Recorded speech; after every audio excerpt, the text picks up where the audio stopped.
¿Cómo enseñar bíblicamente cuál es el sello de Dios? Así que usted está muy equivocado, que el sello de Dios era el Espíritu Santo. Pero no existe ningún texto bíblico exacto que diga el sello de Dios es el Amén. Santo. Tenemos hoy una pregunta muy interesante y nos llega de Marcos Adrián. La pregunta es la siguiente: ¿cómo puedo enseñar bíblicamente cuál es el sello de Dios? ¿Cómo enseñar bíblicamente cuál es el sello de Dios? ¿Cuál sería la forma bíblica de comenzar con esta interesante e importante pregunta? ¿Cuál es el sello de Dios? Mira, voy a decirlo de esta manera. Una vez estaba predicando el sello de Dios en una campaña evangelística. Y entonces yo presenté que el sello de Dios es el sábado. Pero no existe ningún texto bíblico exacto que diga el sello de Dios es el sábado. Sin embargo, los adventistas lo presentamos así porque el Espíritu de Profecía así lo revela. Pero yo prediqué el tema y al final una persona que era de una iglesia evangélica se quedó para hablar conmigo, pidió hablar conmigo, así que habló conmigo. Me dijo, usted está muy equivocado. El sello de Dios no es el sábado. Y abrió su Biblia y me mostró que el sello de Dios era el Espíritu Santo. Así que yo en ese momento tengo que ser sincero. Él me presentó varios textos y en ese momento pues yo había estudiado bien lo que es el sello de Dios del sábado, porque fue mi presentación, pero no había estudiado cómo debatirle la pregunta. Así que le dije, mira, déjame, por lo menos voy a pensar y voy a preparar una respuesta para ti. Y vamos a mirar algunos de los textos que él me presentó, ¿está bien? Efesios capítulo 1, versículo 13. Efesios 1, 13. Correcto. Y luego ya vamos a resolver la inquietud completa. Efesios 1, 13. Y si alguien lo tiene ahí... Aquí lo tengo, pastor. Dice, en él también vosotros habéis oído la palabra de verdad, el evangelio de vuestra salvación, y habiendo creído en él, fuisteis sellados con el Espíritu Santo de la promesa. Obviamente, cuando se habla de sellar, estamos hablando de que eso implica que Dios está reclamando a esa persona que recién se bautizó, que recién es creyente, como alguien de sus hijos, como uno de los suyos. Para confirmar eso, quiero que miremos 2 de Timoteo 2:19. 2 de Timoteo 2:19, que nos habla de lo mismo. 2 de Timoteo 2:19. Dice la palabra de Dios, pero el fundamento de Dios está firme, teniendo este sello: conoce el Señor a los que son suyos y apártese de iniquidad todo aquel que invoca el nombre de Cristo. Ok, entonces, ¿por qué el que cree recibe el Espíritu Santo? Sí. Y con ese Espíritu Santo es sellado para decir Dios, estos son mis hijos. Y lo que está diciendo 2 Timoteo 2:19 es precisamente eso. Con ese sello, aquellos que han recibido el Espíritu Santo, pues son las personas que ahora reclama Él como suyos. Pero aquí hay un asunto interesante. ¿Cómo se sabe entonces que esas personas es hija de Dios? Ya queda claro este punto. La razón es muy sencilla, que la Biblia también muestra que el Señor nos sella con su ley. Y no sé si tienes ese versículo ahí, pastor. Sí, por supuesto. Este se encuentra en Isaías 8:16. Isaías 8:16, donde dice la palabra de Dios: ata el testimonio, sella la ley entre mis discípulos. Muy bien, entonces, ¿qué es lo que marca esa diferencia entre los que son hijos de Dios o no son hijos de Dios? Los que acaba de convertir, el que está convertido y el no convertido. Que el recién convertido, ahora por el Espíritu Santo, recibe su ley y la comienza a guardar. Voy a hablar de mi caso. Cuando yo me convertí al cristianismo, a la iglesia adventista, yo no guardaba los mandamientos y estaba en la iglesia popular durante muchos años, pero ahora llego a la iglesia adventista, conozco la ley de Dios, conozco los mandamientos, comienzo a guardarlos y el Espíritu Santo me impele a guardarlos. Ahora soy llamado hijo de Dios. O sea, lo ilustro así para armonizar estos 3 versículos que acabamos de leer, ¿correcto? Correcto. Sin embargo, eso es correcto, así funciona, pero del sello que habla Apocalipsis es otra cosa. Es al final de la historia, no al comienzo de la vida cristiana. Así es, pastor. Una cosa es que al comienzo de la vida cristiana, y eso era algo que yo no entendía, y gracias a estar con ustedes y compartir juntos, pues vamos creciendo, es que es claro que al final de la vida, al final de la historia de la humanidad, va a haber un grupo que necesita ser sellado para ser protegido frente a las últimas postreras plagas.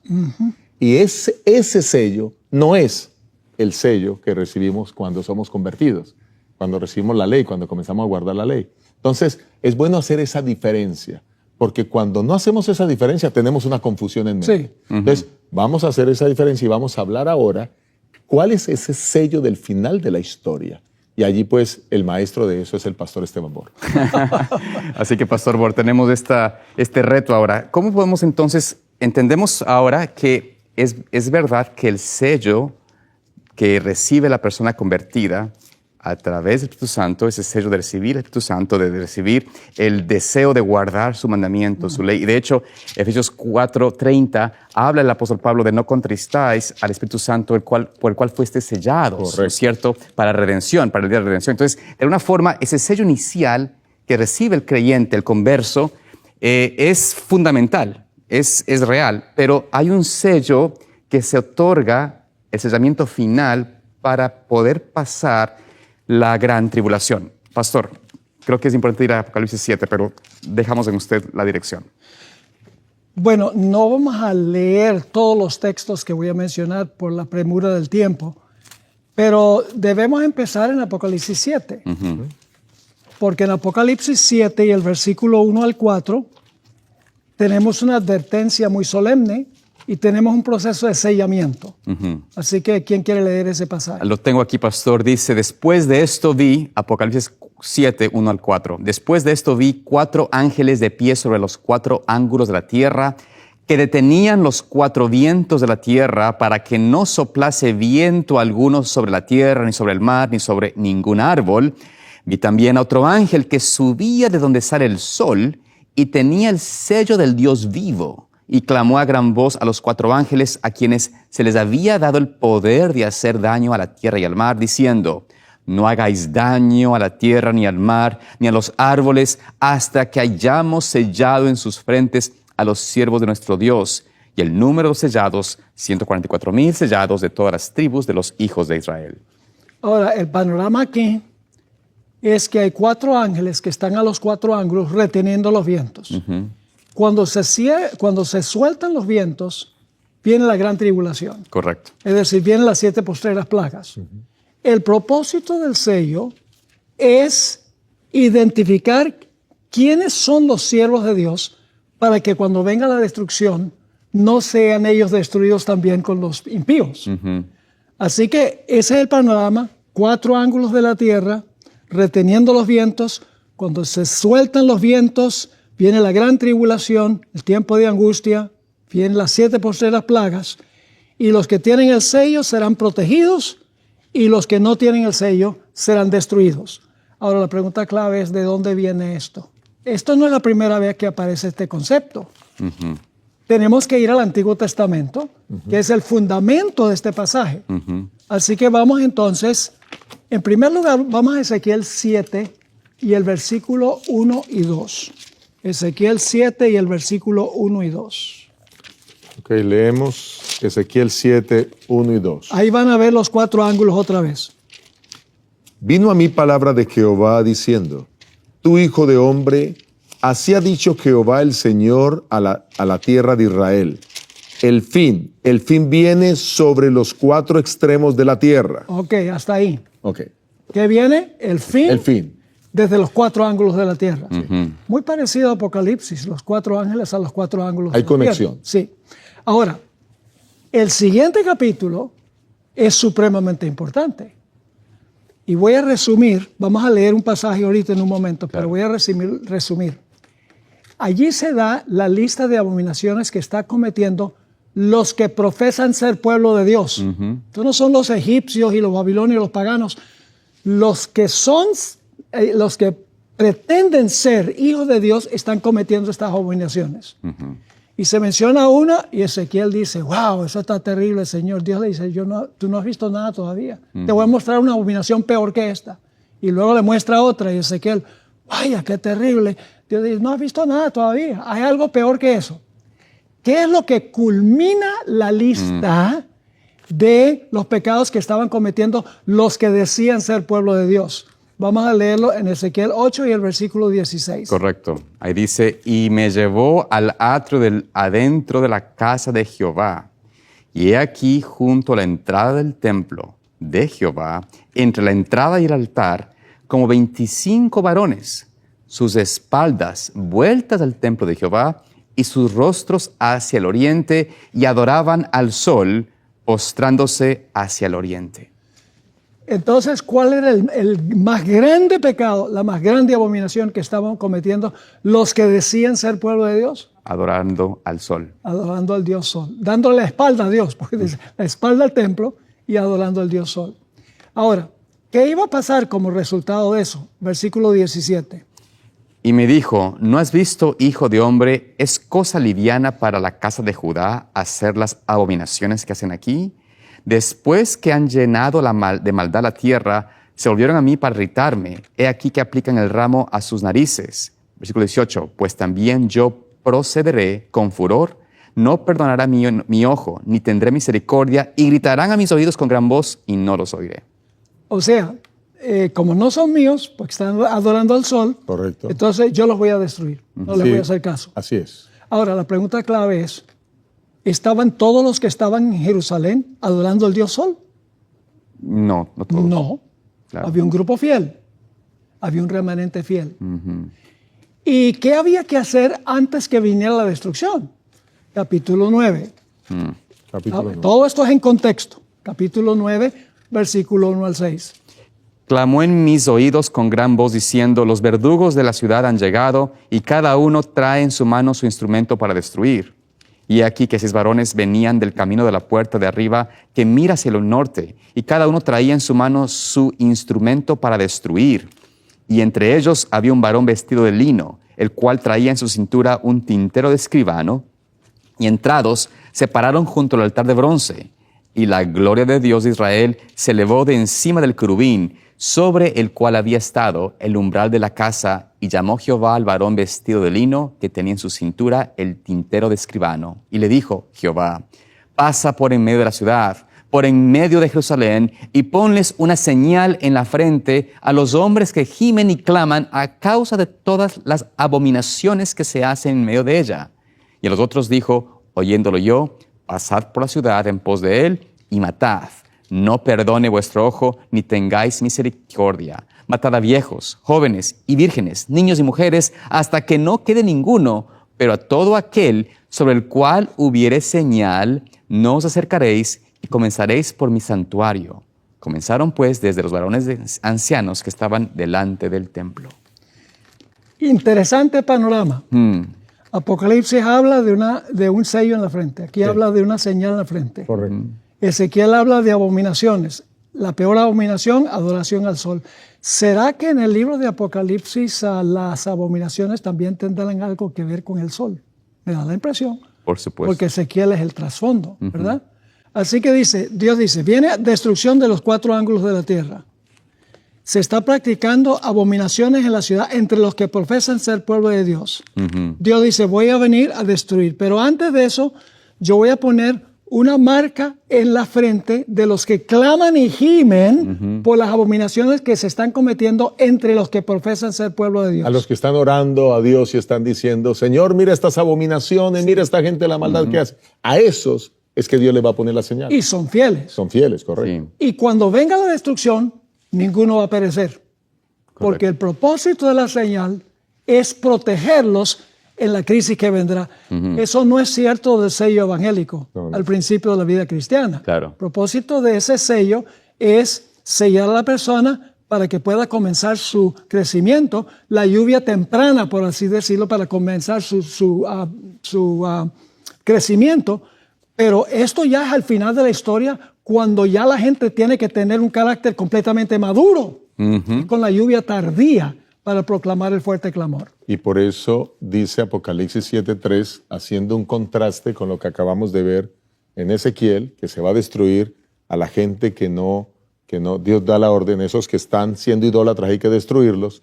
Entonces ahora Apocalipsis 7:3 dice, diciendo, no hagáis daño a la tierra, ni al mar, ni a los árboles, hasta que hayamos sellado en sus frentes a los siervos de nuestro Dios. Eso quiere decir, pastor, que lo que estamos viendo a nivel local en Ezequiel es simplemente un anticipo de lo que sucederá a nivel mundial al final de la historia.